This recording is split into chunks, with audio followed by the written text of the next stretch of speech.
नमस्ते फ्रेंड्स, जय Shri Krishna. Veena Deepak Soni YouTube channel में आप सभी का स्वागत है। फ्रेंड्स, आज की वीडियो में आपको माघ स्नान में सुनी जाने वाली सभी कहानियाँ सुनाऊंगी। माघ स्नान का कितना महत्व है ये तो आप सभी जानते ही है, लेकिन माघ स्नान का पुण्य फल पाने के लिए हमें तुलसी जी का पूजन करना चाहिए और माघ स्नान में हमें कुछ कहानियाँ जरूर सुननी चाहिए। तो चलिए मैं आपको कहानियाँ सुनाती हूँ। माघ माह में 8 कहानियाँ सुनी जाती है, जिसमें गणेश जी की कथा, तुलसी माता की कथा, सूर्य भगवान की कथा, धर्मराज की कथा, पीपल पतवारी की कथा, विष्णु भगवान की कथा, गर्भ बसेरी की कथा और माघ स्नान की कथा सुनी जाती है। यह सभी कथाएं मैं आपको आज की वीडियो में सुनाऊंगी। एक बार एक गांव में एक ब्राह्मण परिवार रहता था। वह परिवार बहुत ही धार्मिक था। सभी लोग पूजा पाठ करते थे और सदा भगवान की सेवा में व्यस्त रहते थे। ब्राह्मण की 2 बेटियां थी, जिसमें बड़ी बेटी का नाम संतोषी था। एक दिन संतोषी गांव के कुएं से पानी लेने के लिए गई। जब संतोषी कुएं पर पानी लेने की गई तो उसने देखा कि वहां पर बहुत सारी औरतें इकट्ठी हो गई और वो आपस में कुछ बातें कर रही है। तब संतोषी ने उनसे पूछा कि आप लोग यहाँ इकट्ठे क्यों हुए हो, किस विषय पर बातें कर रहे हो। तब सभी औरतों में से एक महिला ने बताया कि हम माघ स्नान करने के लिए यहाँ पर आए हैं। उसके बाद ब्राह्मणी में कहानी सुनाएगी, फिर हम तुलसी जी की पूजा करेंगे, सूर्य नारायण भगवान की पूजा करेंगे और विष्णु भगवान की पूजा करेंगे। संतोषी की ने पूजा की यह सब करने से क्या होता है। तब महिला ने बताया कि यह सब करने से अंधन की प्राप्ति होती है, निरोगी काया मिलती है और सभी सुखों को भोगने के बाद अंत में मोक्ष प्राप्त होता है। तब महिला ने कहा, तो जल्दी से स्नान कर लो और आकर हमारे साथ कथा सुन लो। संतोषी स्नान करके आई और उन सभी के साथ कथा सुनने के लिए बैठ गई। ब्राह्मणी ने गणेश जी महाराज की कहानी सुनाई। एक बुढ़िया माई थी, मिट्टी के जी के पूजा गणेश जी की पूजा करती थी। रोज गणेश जी बनाती थी, रोज गल जाते थे। उसके घर के सामने ही एक सेठ का मकान बन रहा था। वह जाकर कारीगर से बोली कि कारीगर कारीगर, मेरे लिए पत्थर के गणेश जी गढ़ दो। कारीगर जी बोले, बूढ़ी माई, जब तक मैं तेरे लिए पत्थर के गणेश जी गढ़ेंगे बनाएंगे तब तक तो हम अपनी दीवार बना लेंगे। हमारे पास समय नहीं है, आप किसी और से बनवा लो। बूढ़ी माई को बहुत बुरा लगा। बूढ़ी माई ने कहा, हे भगवान, करे तुम्हारी दीवार टेढ़ी हो जाए। यह कहकर बूढ़ी माई घर आ गई। अब जब कारीगर दीवार बनाते वो टेढ़ी हो जाती, फिर उस दीवार को गिराना पड़ता, दोबारा दीवार बनानी पड़ती, दोबारा दीवार टेढ़ी हो जाती, फिर कारीगर तोड़ना पड़ता। इस तरह से शाम हो गई। शाम को सेठ जी वहाँ पर आए। सेठ जी ने पूछा कि आज कोई काम नहीं हुआ। तब कारीगर ने बताया, महाराज, काम तो हमने बहुत किया, लेकिन जब भी दीवार बनाते दीवार टेढ़ी हो जाती है।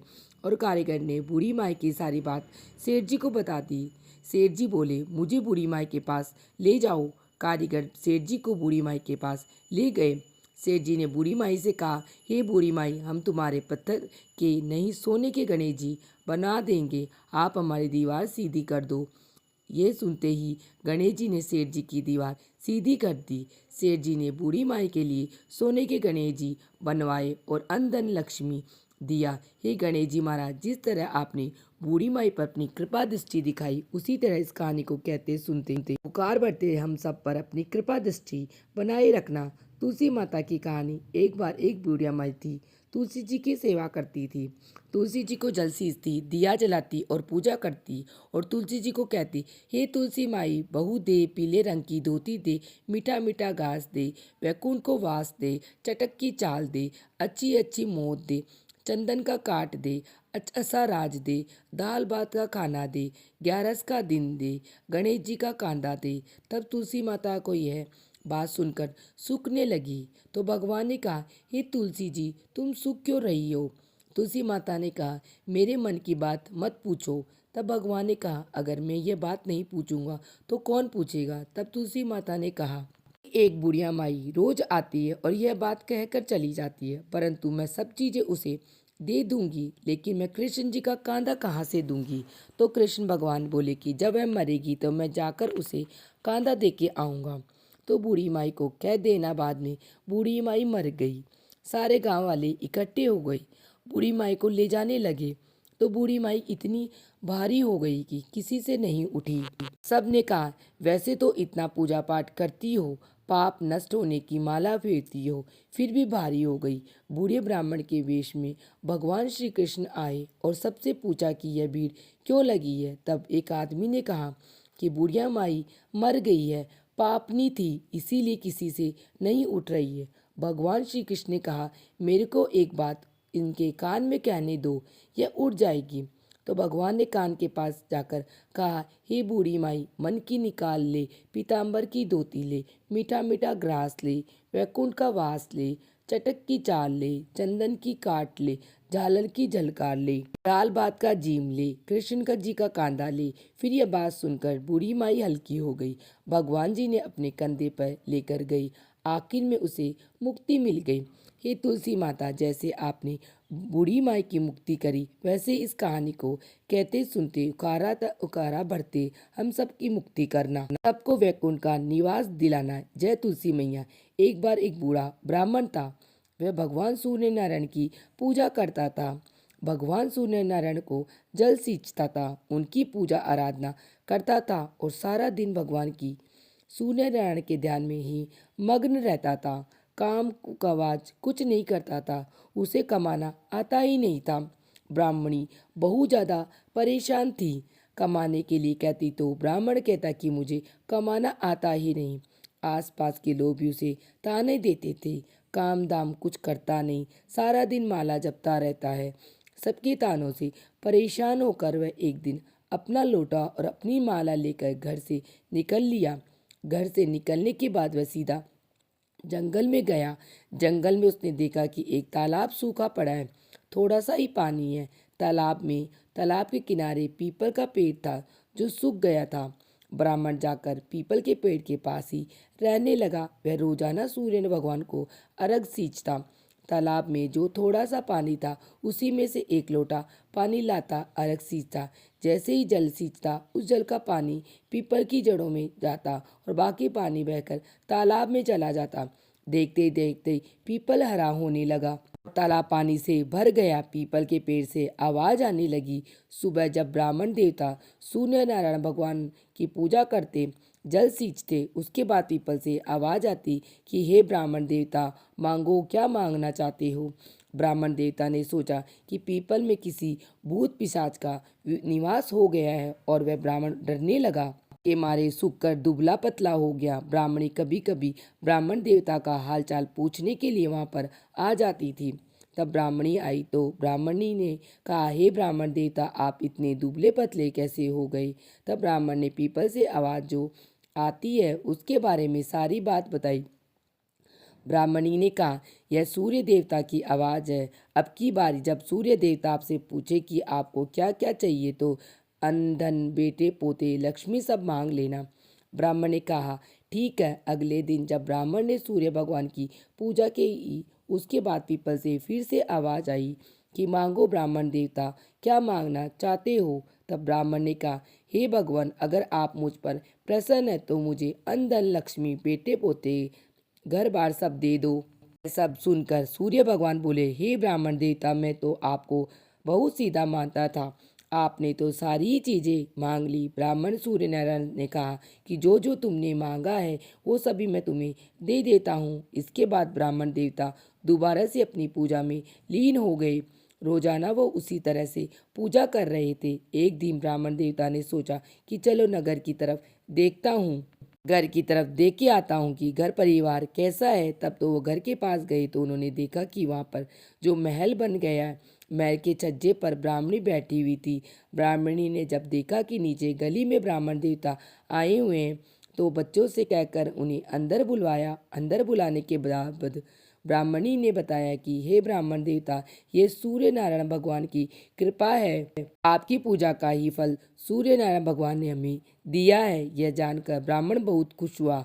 ब्राह्मणी ने ब्राह्मण को घर पर ही रहने के लिए कहा, लेकिन वह घर पर नहीं रही।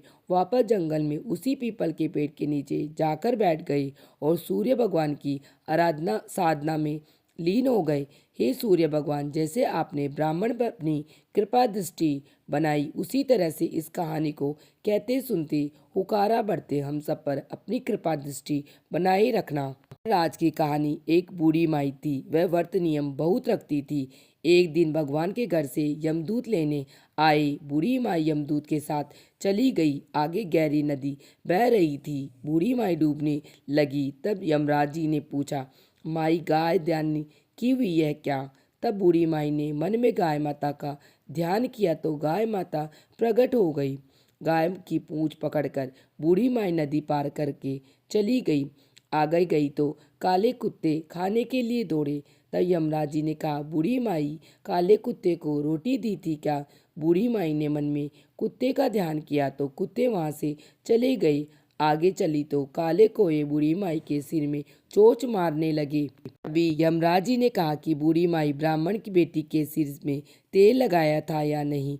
बूढ़ी माई ने ब्राह्मण की बेटी को याद किया तो कौवे वहां से चले गए। आगे गई तो पैरों में कांटे चुभने लगे। तब धर्मराज जी ने कहा, हे बूढ़ी माई, चप्पल दान की थी क्या? बूढ़ी माई ने याद किया तो चप्पल उनके पैर में आ गई। आगे गई तो चित्रगुप्त जी यमराज जी से कहा कि आप किसको ले आए हो? तब यमराज जी ने कहा, बूढ़ी माई ने दान पुण्य तो बहुत किया, पर धर्मराज जी का कुछ नहीं किया, इसीलिए आगे के द्वार बंद हैं। तब बूढ़ी माई बोली, मुझे 7 दिनों के लिए धरती पे जाने की आज्ञा दे दो। 7 दिनों तक मैं कहानी सुनकर उद्यापन करके वापस आ जाऊंगी। बूढ़ी माई वापस धरती पर आ गई। पूरे गांव में खबर फैल गई कि बूढ़ी माई भूतनी का रूप ले आई है। जब वह अपने घर गई तो उसके बेटे बहू ने भी दरवाजा बंद कर लिया, क्योंकि सभी डरे हुए थे। तब उसने अपने बेटे और बहू को कहा, मैं भूतनी नहीं हूँ, मैं तो धर्मराज के कहने के अनुसार यहाँ वापस आई हूँ।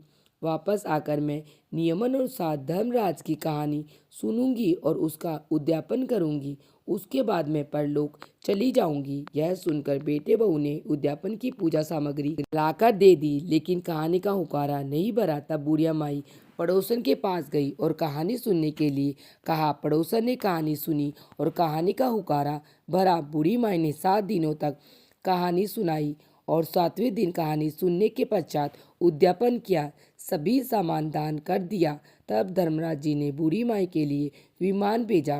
विमान देखकर सभी गांव वाले स्वर्ग जाने के लिए तैयार हो उठे। बूढ़ी माई बोली कि मेरी कहानी तो सिर्फ मेरी पड़ोसन ने सुनी थी, मैं सिर्फ पड़ोसन को ही अपने साथ लेकर जाऊंगी। गांव वालों ने बूढ़ी माई के पैर पकड़ लिए और धर्मराज जी की कहानी सुनने का आग्रह किया।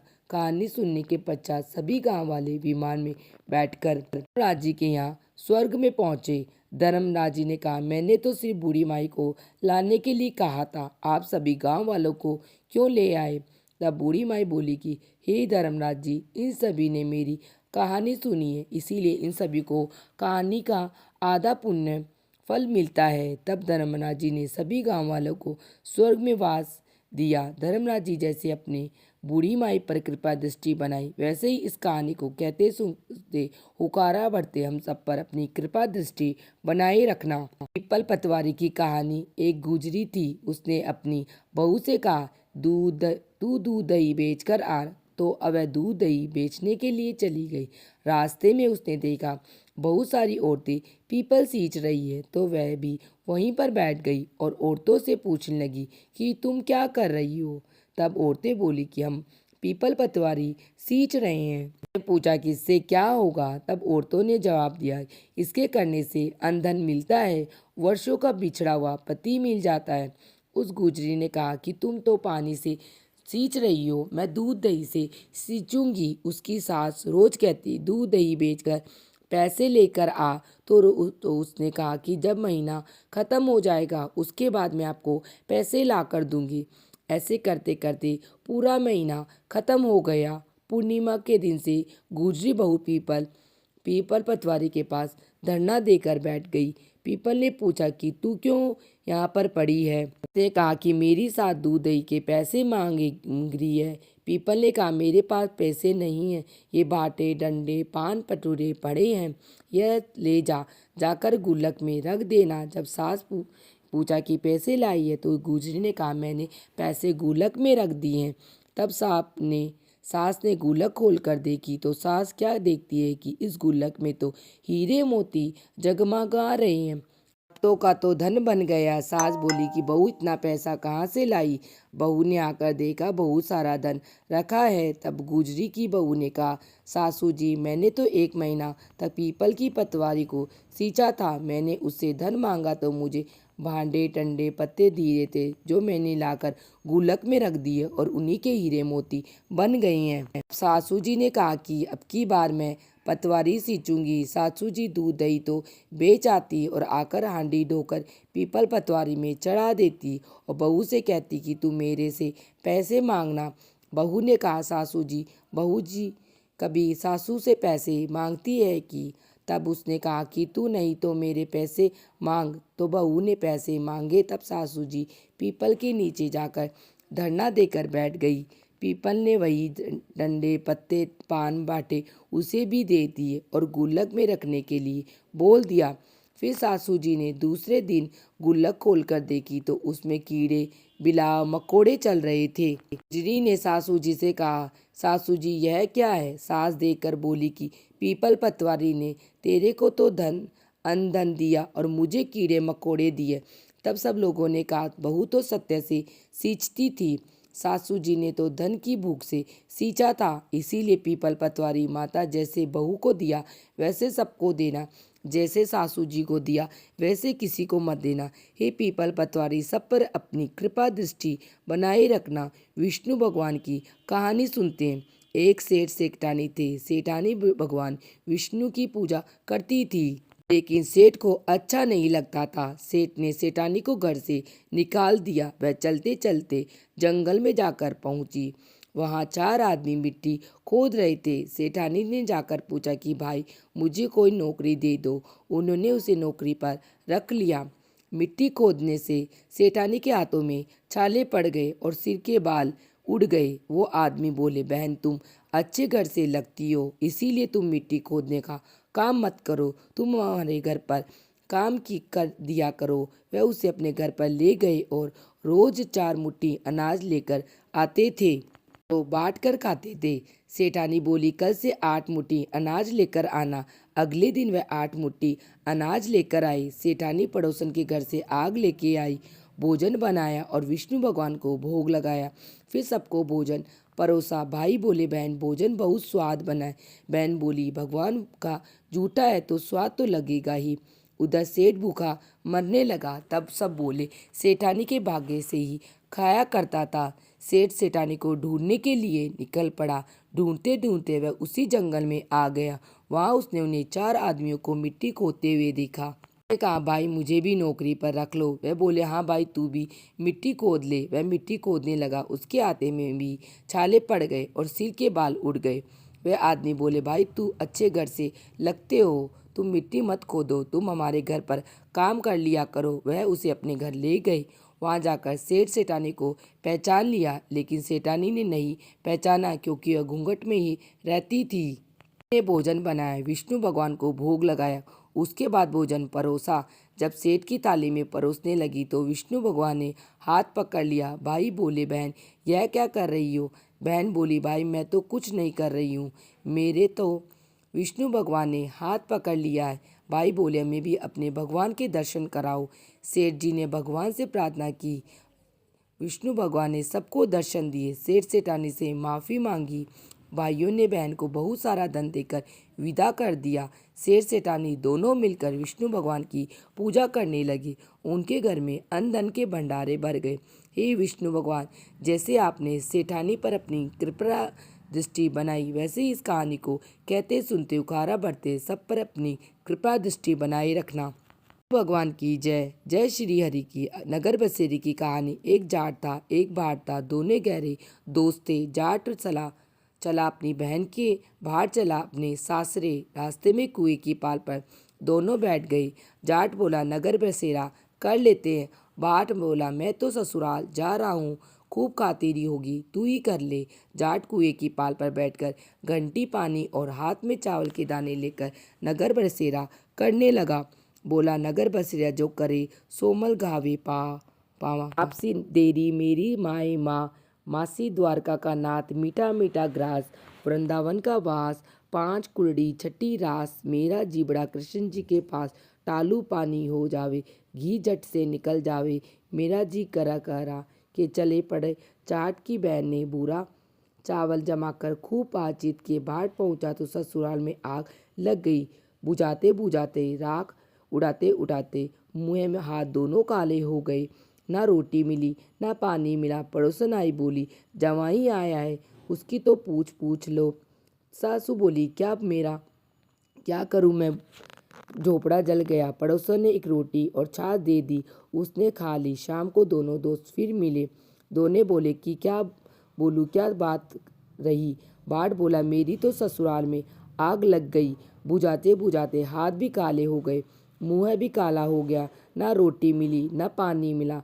जाट बोला, मेरी तो खूब खातिरी हुई, मैंने कही थी ना नगर बसेरा कर ले। बोला, अब कर लेते हैं नगर बसेरा। बाट बोला, अब तो नहीं करूँगा, मेरी माँ थोड़ी नहीं है, मेरी तो माँ है, तेरी तो मासी है, पता नहीं रोटी दे या नहीं दे। मेरी माँ तो दही की चुल्ली और चूरमा लेकर बैठी होगी।